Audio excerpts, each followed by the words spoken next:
Hi there and everybody, welcome back. This is a video about some new item that I got here, and I cannot see the camera. I hope that my hands are centered on what I'm showing you. See that? A little bit allergy here. Can be the pollen season, so you know, constantly living with towels. So the first part of the items that I just get from my 3D printer service is this conversion to obtain something that is quite rare, and is a mysteriously hole in the production of Porsche model. So if you are a proper corrector Porsche, you probably well know that we don't have any modeling scale of the Porsche 996 in the last evolution, so the one with the restyling front lights, and in the version GT2. The GT2 car was a supercar of nowadays I think more than 20 years ago, and she was an amazing car. You know, it was the beginning of the supercar, was the step before the Carrera GT, and we don't know why it doesn't exist absolutely nothing of this model in 1/24 scale. And this was an interesting file that I get from a friend. We shared files, you know, and to some fellows I give around the file about my 296 GT3 car, and I get back some files from some other guys, you know, and this was one exchange. Thank you, Philo. And what to say, the quality is overall really good. This service is incredibly well printing stuff, you know, and I just think that this resin still needs to be a little more catalyzation time, you know, under the UAV lamp or under the sun. You know, you can obtain the same stuff leaving the 3D printed stuff under the sun for a couple of hours, you know. And right now I am in a place where the sun is extremely strong. It's the proper season for this stuff, so you can try this stuff, and you will see that all this resin will become suddenly much more stiff, much more crispy than the softer level that it is now. I mean, it's not catalyzed, this is completely catalyzed, and I see that, but you see there is still some flexible part on the basement and so on. So for this reason I still decide not to take away all the parts from the frame. You know, the frame can be used as a static point where the part stands in the proper position and so on. As you can see, this is a nearly full body shell. When I get the box I was a little bit surprised because I take 2 items, and very affordable places, so the guy is absolutely amazing, you know. And usually with this file in 3D, if you are starting inside this new reality of modeling that since some days we have around our hobby, it's a little bit tricky to find people that is able to print stuff without making it complicated, making a lot of excuses. I can do this, I can do that, there is problem here, problem there. So this guy print everything, you know. Of course you have to pay for it, but it's okay, you know. Otherwise you remain in that limbo where you have 3D files and you cannot do so much without that with them, you know. So you just have a lot of files and you can either see if they are good or not. The model is absolutely well done. I repeat, I don't know if you can see properly what I'm showing you. I hope that the lights are okay and that the central point of the showing model is can be okay. And as you can see, they made a very nice detail really about the GT2 car. The GT2 car was the evolution of the Turbo 996. That was, so for many point of view, some of the less loved version of the Porsche 911, you know, but indeed it was a supercar. And what is extremely interesting is that they correctly made the restyling version of this Porsche, you know. The only kit that you can convert from this model is the Tamiya Porsche 996 GT3, which represent indeed the first version of the car, so the one without the restyling.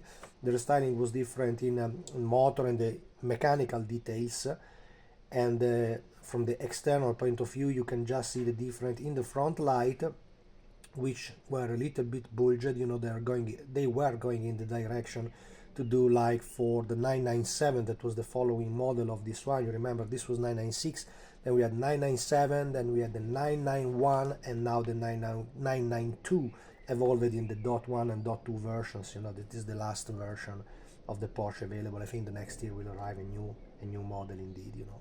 But it's extremely well done, you know. You start to see, for example, the self vent disc brakes here with the proper pins to fit on the wheels.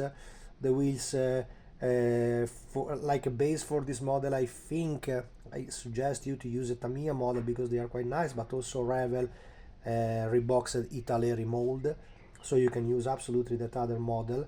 It will be a little bit fun to give the proper shape, you know, because here they gave the correct enlargement of the body. You know, the car had a wider part on the rear fender, on the rear wheel arches, so became all the side vent became different, as well as a different tire intake that can be a little bit complicated and tricky to be made by hand if you don't have this part. You know, they make correctly both the rear fenders, the door, the side skirt under the door, as well as the basically it's 3/4 of the body. You know, you just miss the roof here, the roof and the bonnet from a Porsche. So it will be, as usual, a little bit tricky when they are divided in this type of configuration to give the proper shape to the final model. You know, because if you look, for example, to the bodies that I sell, I prefer to sell an entire body because I think it's a little bit complicated to prepare for the proper alignment of all the panel lines and so on. So this year you are also dealing with resin that is famous to be unstable. This type of resin is a little bit complicated to work with, you know, but it's very nice. I mean, the conversion is it's really well done. I found around this little piece, which I don't know where it is coming from. I don't think it's coming from Zanardi figure, you know. I don't see any braking parts here. I cannot understand really where it's coming from. Boo, seems like kind of radiator or something like that. There is only one. I have really no idea of what this part is. It's a squared radiator of 5x5 millimeters. I don't know. They also provided the proper exhaust, a lot of tiny details that do this car absolutely interesting. The most interesting part, in my opinion, is the completely different part of front end here. You know, soon from this video I'm planning to make my own RSR based on the 996 because I already bought a static model, you know, made by, no, it's not a static model, it's a slot car made by Auto Art. They made several years ago a quite expensive model of the 996 RSR in the Evo version, so in the last evolution with the different front light, but it was not a GT2, it was an RSR, so it was the racer, you know. And I took the model from Auto Art slot where they still were making the 124 scale to the just stuff that is made by Carrera Digital 124, which they are pretty decent model. You know, I took a Lola T70 and Ferrari 296 GT3, which in the future we will make.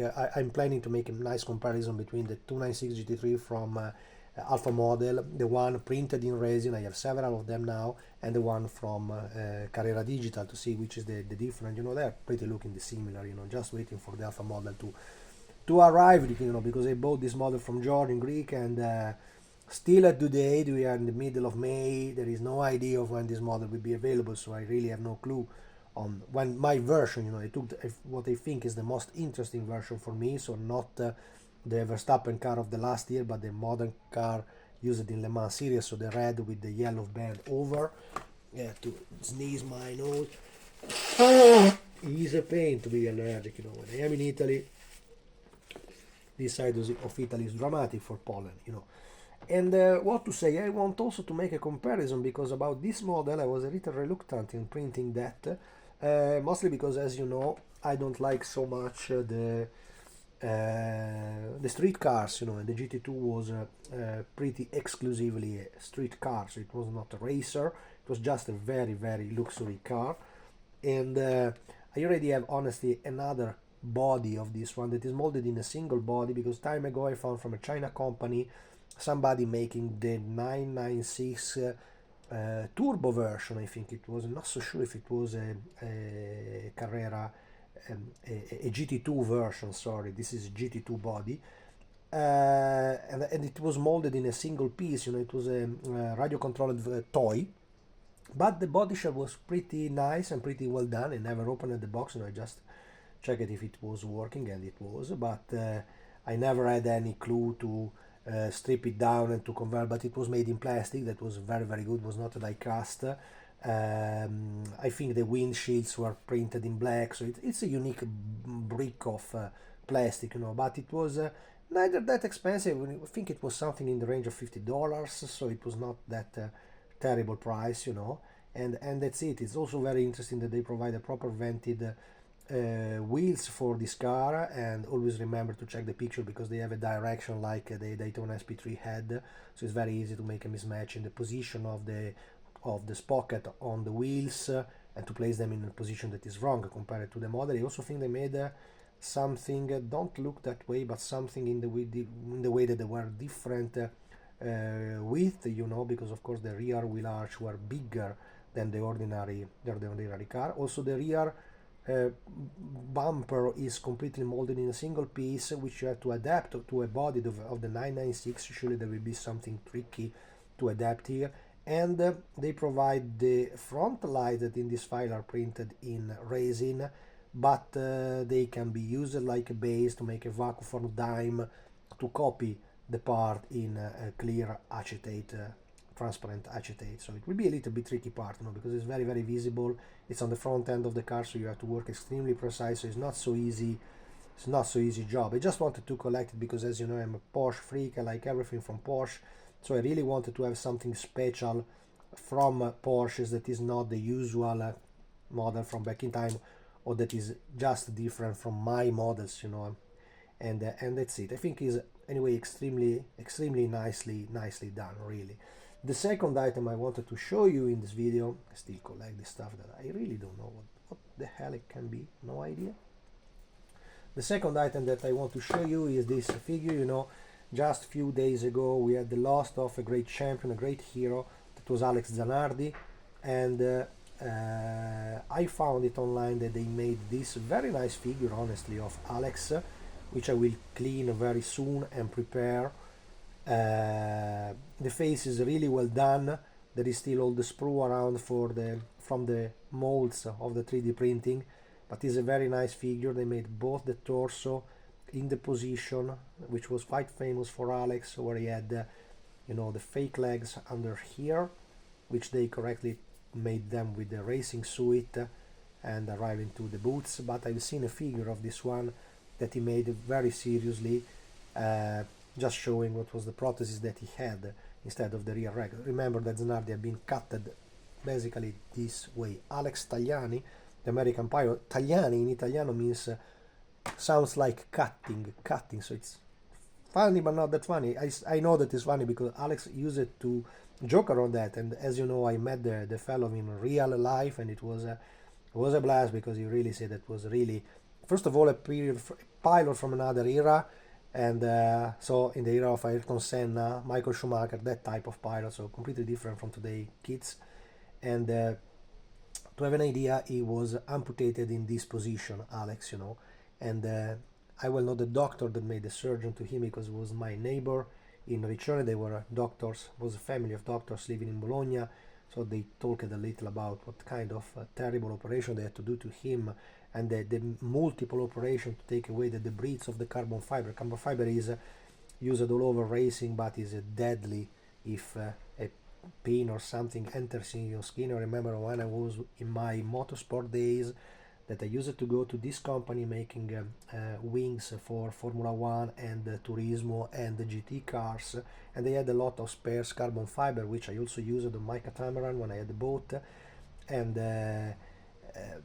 I remember that it was terrible because you just handle the piece and you cannot see that you are bleeding because it was sharp. If they are not treated, you know, the part is just cut, you know, from the machine, and the piece is raw, it's much worse than fiberglass and glass indeed. So I just hold this wing, and I remember that driving the truck, I always had bleed over here, and then I had a lot of little spot in black all over my hand and never went away. I stayed that way for 1 week. Then I took a little pincette, and little by little I took away one by one the micro pins. So imagine what the hell they can do. It was incredibly painful, you know. It was just a line over here, and it was painful like hell. Wonder when we are talking of crushed bones, crushed skin. There is a horrible picture of Alex during the crash in Lausitz Ring, where you really see the sticks of meat flying all over with part of the body inside. So it was really terrible. They decided to make the figure in this position, as well as They provide two torso because one of them is holding the stick. Alex was always going around when he had the fake legs mounted on with the stick to give balance to the rest of the body. It is absolutely very nicely done. It is the head, which I will keep very soon to one of my master painter, and I want it to be painted like really competition stuff, so I want it to be perfect. I'm making two figure of pilots, you know. Some of them are the most represented for me in the history of motorsport. One is Gilles Villeneuve, but the sculpture that is, I think, is a Model Factory hero figure is not that nice and not that cute.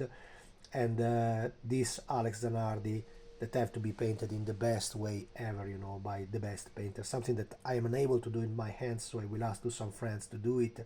That, as well as the two little hands showing the thumb up that always Alex, always optimist guy, had it. So this was really something that I wanted to have because I'm planning to do nearly all the card that I can about Alex Zanardi. I have the cart, is the IndyCar vehicle that he has was from Chip Ganassi team, and you will recognize it because it is made by Revel, and the box is showing just Jimmy Vasser pilot, probably because American didn't like so much the Italian guy arriving there. So at the time, the box of Jimmy Vasser also included inside the decal sheet the decals of the pineapple that Alex Zanardi used to have over the helmet. And there is also the name inside, but from the box outside you just have to search for the red card with the target Chip Ganassi sponsor over, made by Revel, 124 scale, not 120. I think 120 have been made by Studio 27 if I'm not wrong, but I have it in 124. And yes, inside you also will find the decal for the helmets and the typical decal for Alex Zanardi car. So that car I collected, as well as I collected the latest BMW that he had.